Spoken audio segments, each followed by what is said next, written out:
Hi friends, good morning. இது வரைக்கும் நம்ம சேனலை சப்ஸ்கிரைப் பண்ணலன்னா சப்ஸ்கிரைப் பண்ணிக்கோங்க. இந்த மாதிரி கண்டெய்னர் இருந்துச்சுன்னா அதை வந்து தூக்கி போட்டுறாதீங்க ஃப்ரெண்ட்ஸ். அதை வச்சு நிறைய டிப்ஸ் நம்ம யூஸ் பண்ணிக்கலாம். கருவேப்பிலை, கொத்தமல்லி தழை, புதினா இந்த மாதிரி தலைகள்லாம் வந்து பார்த்திங்கன்னா சீக்கிரமாக நம்ம கவரில் போட்டு வைக்கும்போது கெட்டு போயிடும். பட் நம்ம இந்த மாதிரி ஒரு கண்டெய்னரில் வந்து அந்த மாதிரி தலையெல்லாம் நம்ம ஸ்டோர் பண்ணி வைக்கும்போது வந்து பார்த்திங்கன்னா ஒரு 3 days 4 days வரைக்குமே அது கெட்டு போகிறதில்ல. ஆக்சுவலாக இந்த டிப்ஸ் வந்து நான் யூஸ் பண்ணிகிட்ருக்கேன், நான் ஃபாலோ பண்ணிகிட்ருக்கேன்.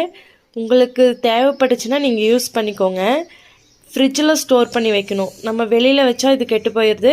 ஃப்ரிட்ஜில் ஸ்டோர் பண்ணி வச்சிங்கன்னா ஒரு 3 days 4 days வரைக்குமே இது வந்து ஃப்ரெஷ்ஷாகவே இருக்கும். நீங்கள் எப்படி வைக்கிறீங்களோ அதே மாதிரியே இருக்கும், ஃப்ரெஷ்ஷாகவே இருக்கும்.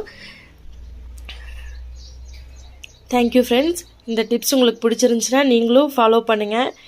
இது மற்றவங்களுக்கு ஷேர் பண்ணுங்கள், கமெண்ட் பண்ணுங்கள்.